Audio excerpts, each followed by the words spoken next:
Hello and welcome to the Philippines. That is Grand Island Mall, I believe. Grand Island Mall, Gaisano's Grand Island Mall, across the street. And tricycle driver there said, "My friend, where are you going?" And that is often a greeting by these tricycle drivers, pedicabs, tricycads, and sometimes hobble hobble, motorbike taxis, or even taxis. "My friend, where are you going?" And in this case, I wanted to walk, I wanted to take some video. And if they ask you, then you ask them, "Well, I'm going to such and such place, how much?" And then if you're a foreigner, my experience is that usually, but not always, you get a higher price, at least double the price that a Filipino would pay to go. For instance, to get here, I took a tricycle to Grand Mall from Sekiang Village, which is a condominium I just did a video of. And the guy right off said 100 pesos. Well, I knew that that was at least twice as much as it should be. I ended up paying him 100 actually. He was a nice guy and I can afford it. But anyway, those people there, they were building a couple of kids, pretty young, helping to build a sari-sari store, a little Filipino convenience store, you might call it. They've got rice and shampoos, all the little packets that you can buy for a few pesos. And then you've got a number of little fruit stands out here. You've got, during this crisis, you've got more and more businesses. I hate to be negative, but the fact of life is that there are thousands and thousands of businesses that are closed and closed permanently now. People are out there trying to make a living. And this is the main road. If you come across on the old bridge from Cebu City, Mactan, or not Mactan, Mandawi City actually.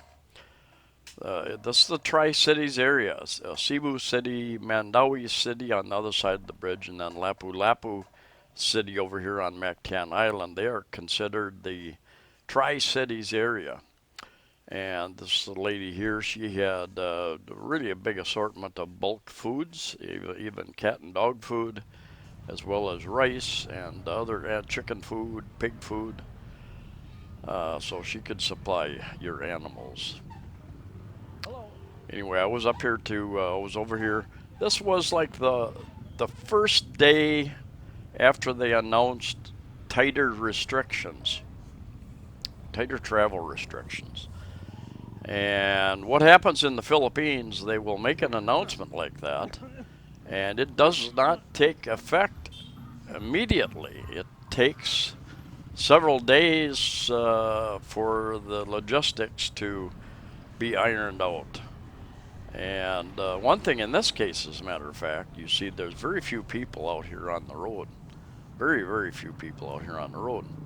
Dental clinic is that the mayor over here, Mayor Chan, came out with a statement saying that part of his executive order was that if you were not fully vaccinated, you could not go to the market to buy food, you could not go to the grocery store, the mall to buy food.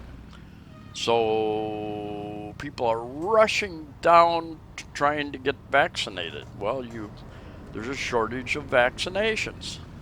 And you need to get most cases, you need to get an appointment. You need to register to get an appointment to get vaccinated. So you have huge numbers of people showing up at the few vaccination sites. And so you don't have any social distancing. So by coming up with a policy, you have created a new problem. It took another day or two to kind of get that sorted out, and after a lot of anger sent the mayor's way, there was an article a day or two ago saying that he changed his mind. You do not have to be vaccinated. to enter the mall or to enter the market. And there are a number of competing vaccine, what do you call them? Vaccine passports. They got different names for them. Travel passports around the world. The European Union has one. The airlines came up with one. I believe they're still working on. In most cases, the passports include three things that qualify you to travel, to do whatever.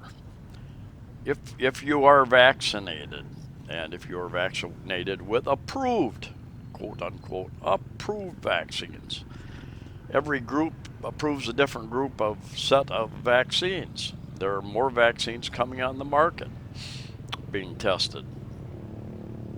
Quite a number, as a matter of fact. So if you just happen to have a vaccine that where you want to go, that country doesn't accept that, you're out of luck. One of the big problems with the logistics of something like this. Anyway, let me get back to the discussion here. So there's three things. If you're vaccinated, if you show antibodies, if you show that you have recovered from having the virus, and everything that I've read, there's more and more coming out all the time, is that if you've had the virus, you have natural immunity. That is better than any of the vaccines out there, and it will last much longer than any of the vaccines out there. Read an article the other day saying it will probably last years. Well, they won't know until years from now for sure. But even with the various variants, they're saying the natural vaccine. So for those of us who have had the virus, recovered, we have the natural antibodies. There's no, CDC saying, oh, well, you should go get vaccinated anyway. Even if you have the antibodies, even if they last longer than any of the vaccines that we have, probably, but they don't really come up with a good reason. They just say, oh, you should go get vaccinated. The third group are those who get a negative test. So there's three groups of people who should be able to travel, do whatever they want, move freely.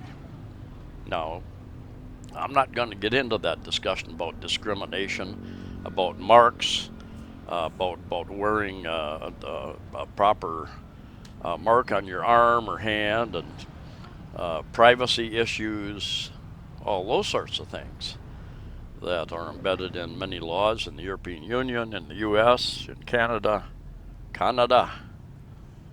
other parts of the world. But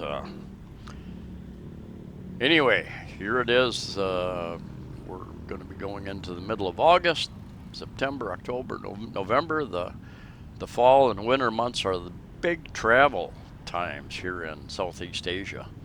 Winter, vacation times in much of the northern hemisphere, and people want to travel. They want to go where it's warm. If they continue to restrict travel, the economies around the world. I'm going to Cebu City. They're asking where I'm going, and they thought that was really funny that I was walking to Cebu City. Actually didn't. That's a long walk, even a long walk for me. But there were a couple places I stopped, tried to flag down a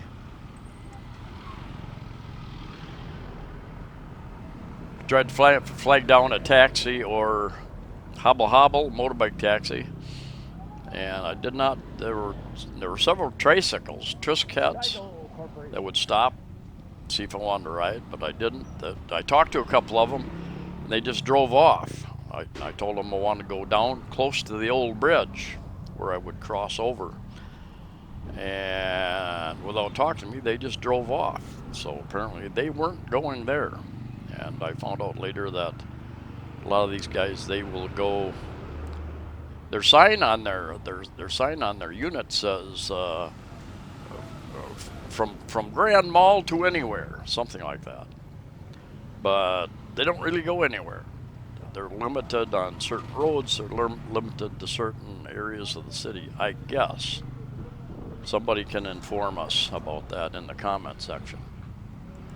But this particular day over on Lapu Lapu, like I said, it was I think the second day after the announcement that more restrictions would be in place, and I stopped at a restaurant to eat. Sign there said nobody over 65 or nobody under 17 or 18 allowed. Nobody over 65. And I asked them, I said, will you serve me? They said, how old are you? And I was honest. I thought about lying to them, but I didn't. I wanted to see what would happen. I was honest, and they said, well, you look younger than that. And they did serve me. So we had a little discussion about vaccines and any side effects. Their experience. The one waitress had not been vaccinated yet, and we talked a little bit about risk, different ages, different comorbidities, different illnesses that make certain people more at risk than other people. I consider myself low risk. I'm in pretty good shape. I'm in. I get out. I get sun. I get vitamin D. I take supplements. I eat healthy. So according to all the data, I am low risk. I also am very positive that I've had it already, so that I have antibodies. Several of you know that a couple of weeks ago I think I had strep throat and or maybe a combination of bronchitis, and I was able to for a week, man, I was just knocked out, just no energy. I was sleeping much of the day, most of the night, and lost about 7 kilos, about 15. Let's see, yeah, about 15 pounds I lost. I think that's about one British. Well, what do you call it? You call it a stone over there in Britain.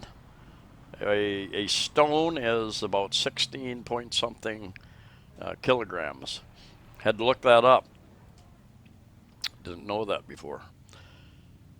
But I'm glad to lose that weight. I didn't need to be carrying that weight around with me. I've started exercising again. I lift a little bit of weights here in my condo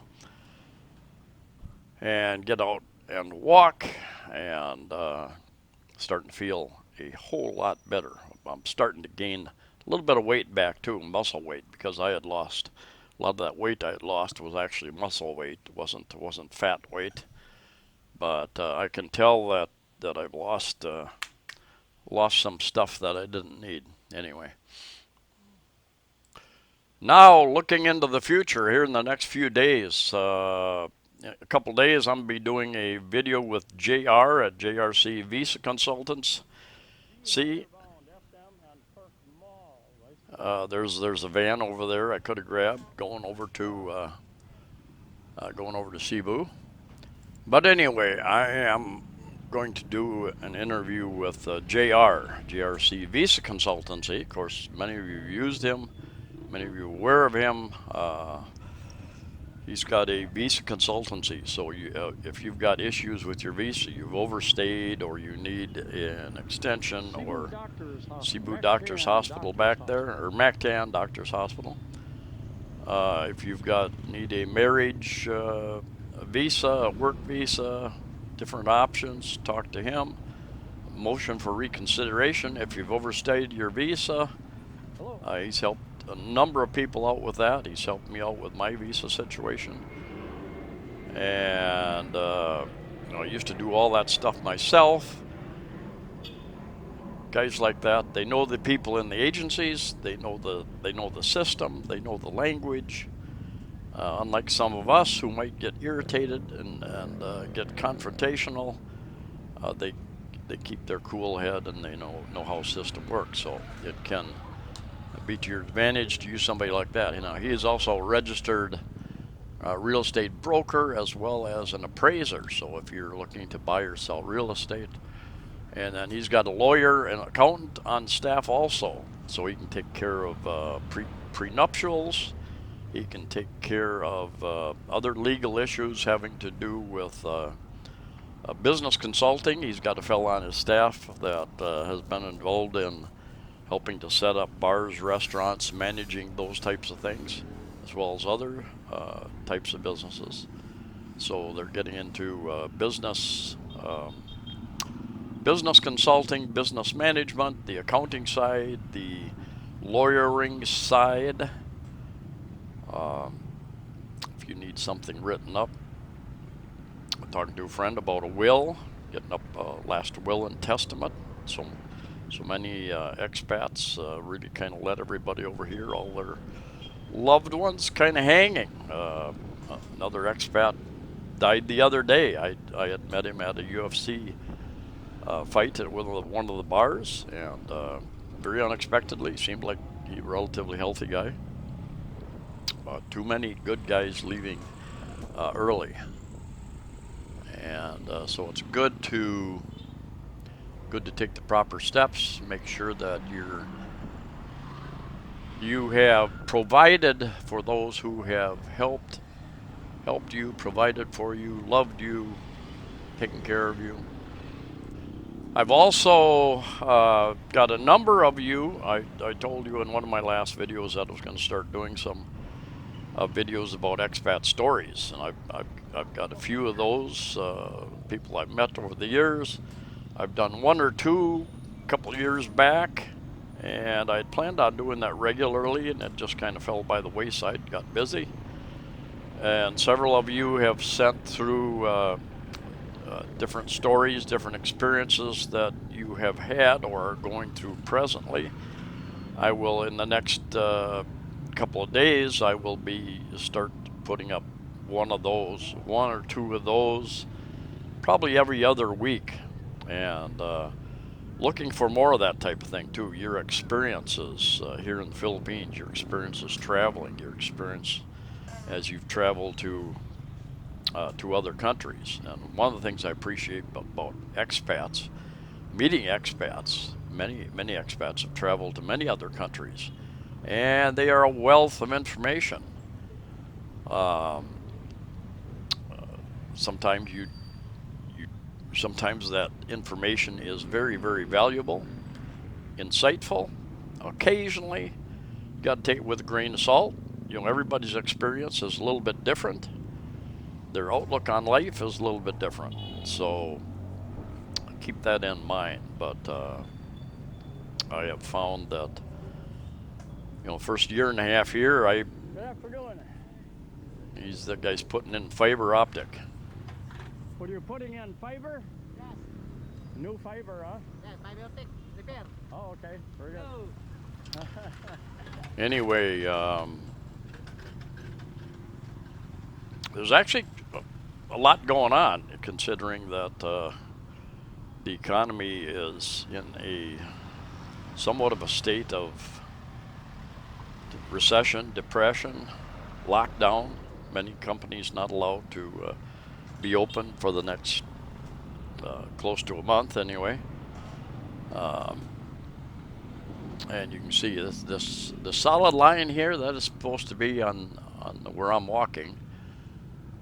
That's supposed to be a bicycle lane, but pretty much anybody uses it. There's just not enough lanes for cars and bicycles and tricycles and motorbikes. Just not enough room.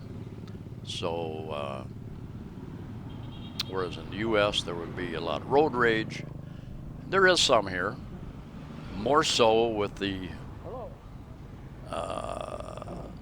with the bike lanes, I think, because bike lanes get mad at everybody that's using their bike lane, and other traffic where they used to have two lanes that they would turn into 3 lanes. Now they have 1 lane.